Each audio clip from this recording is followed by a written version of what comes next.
The reboot, the remake, the franchise that's been sitting there on the ground for the last decade or so that's finally been brought back to life. This is the lowest hanging fruit for someone who reviews film. It's such low-hanging fruit that hearing someone who reviews film complain about a remake is about as common as hearing someone who reviews music complain about Nickelback. And the reboots are very original in their ways of disappointing. They've got a number of ways to do it, from not giving two shits about the source material, to just taking liberties that don't make any sense at all with the original characters, to gutting the story from the last 20 films, or maybe slapping you openly in the face.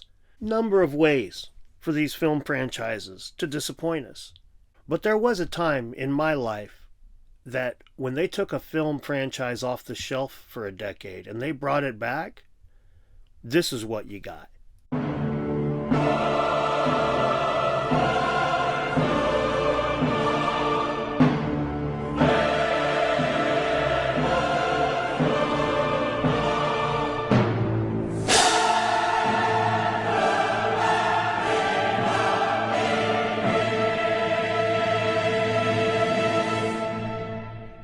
You can imagine how excited I was when they announced the return of Snake Plissken in Escape from LA. I was thrilled to death until I watched it. And it basically was the first of many disappointments.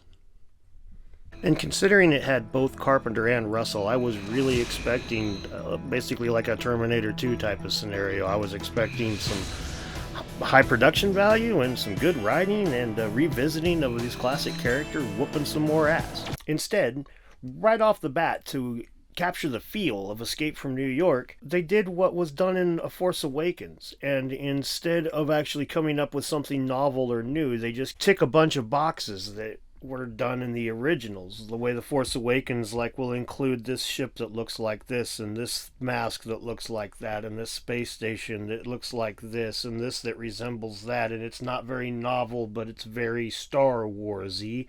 We got the same kind of thing here where Stacy Keach and Tom Atkins basically play the same character. There's a scene in both films where Snake is given weapons that's very similar to a Q from James Bond movie scene. Both movies rely on a timed poison to motivate Snake.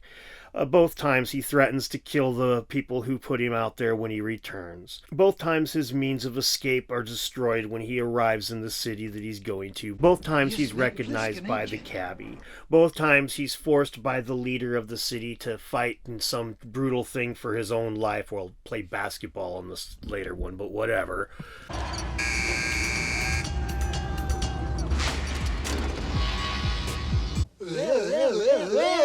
Both times there's a piece of media that's important to the government that Snake ends up messing with them on. My point is instead of doing something original or novel, they just ticked a bunch of the same boxes that they did in the original to make it feel like an escape from X film. That was the beginning of the disappointment, but it got much worse really quick. One place that you can see the difference in attitude taken towards these two films is in the computer graphics, or lack thereof. In 1980, computer graphics were very expensive, especially movie quality. But they did want computer graphics for the scene when Snake was flying into New York City. So what they did was built a model of the city, and then painted it black, and then painstakingly put pieces of glow-in-the-dark tape up at the right increments so that it looked like a grid laid out on a computer.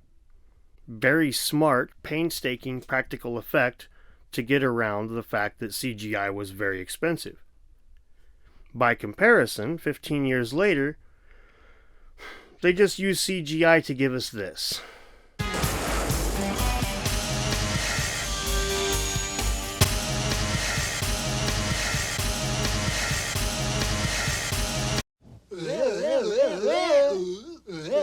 In Escape from New York, Snake wasn't a Rambo. He was vulnerable and he does get hurt. He's not always a winner, but he does pull out and come out ahead at the end. But it's dicey at times. In Escape from LA, they kind of play off of the same kind of thing, but it is far more absurd. Take him out!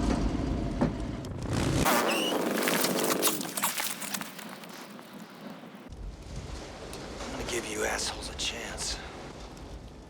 What do you say we play a little Bangkok rules?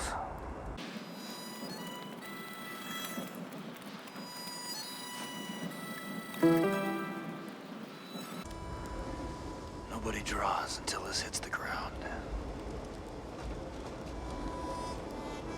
You ready?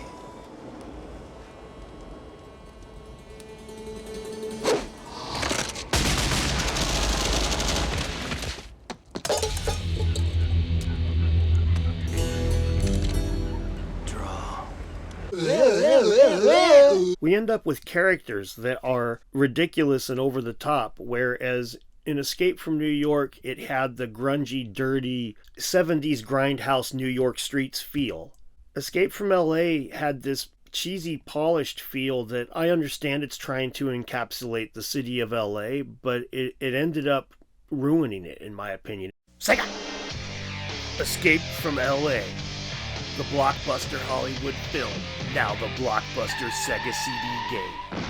You control Snake Plissken as he travels the streets of LA. With cutting-edge graphics that proves that Sega does what Nintendo don't. Why would you let that happen? With 13 different endings and several different Easter eggs, you can even find yourself guiding Steve Buscemi to the plastic surgeons to have a new set of teeth installed.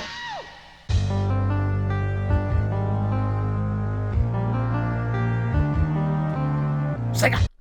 One example of the believability being just completely pissed on in Escape from LA as opposed to Escape from New York is that piece of media that's so important. In Escape from New York, it's a cassette tape with a message that the president's made. A little silly the president can't remake it, but it's pretty believable that there's a cassette tape that's important. Pretty believable that there's this little piece of media that we were all familiar with that would have something on it that mattered. But this teeny tiny little disc that none of us, I mean, we'd seen spinning discs, but this was minuscule by comparison. And this disc doesn't have a message on it. It operates a EMP nuke satellite array thing that's going to stop electricity on the entire planet or in any little location as they see fit. It's far detached from the simple reality of the cassette felt real and this disc feels absurd.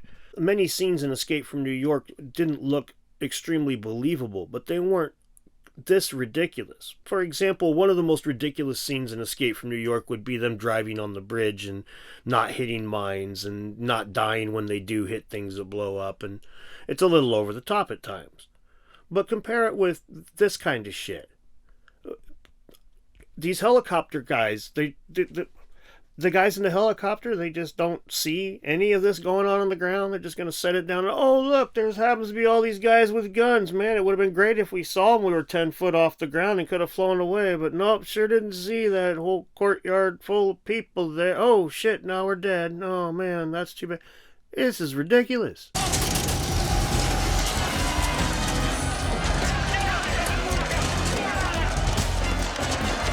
The pit fighting in the original, a little over the top, sure. He's fighting a guy twice his size and all that crap, but it's cool. It's badass. It's grindhouse, right? He's biting with sticks and nails and freaking metal and death and blood and raw.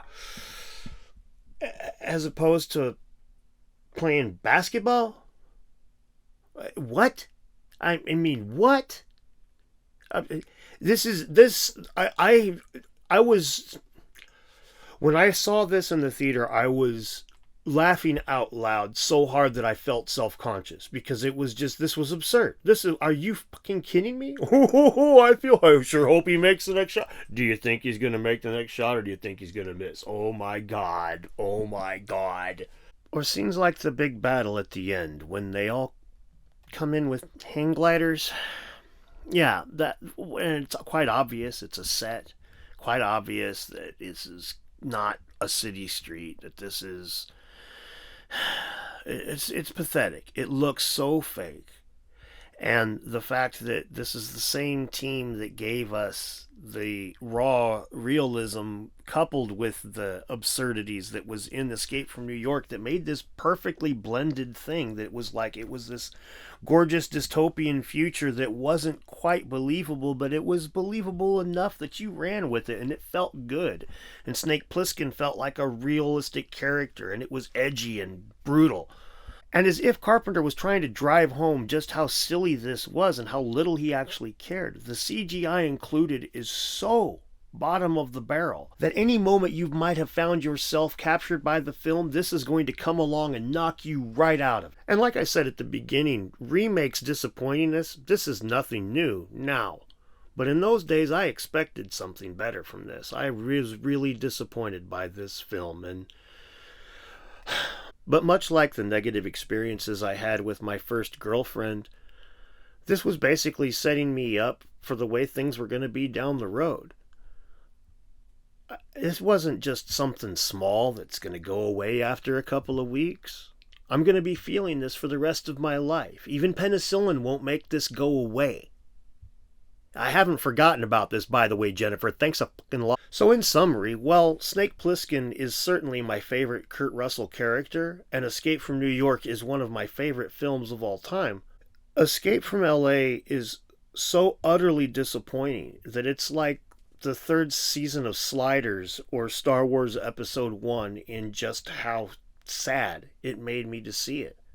Now, if you've made it this far, I want to thank you very much for taking the time to watch and listen.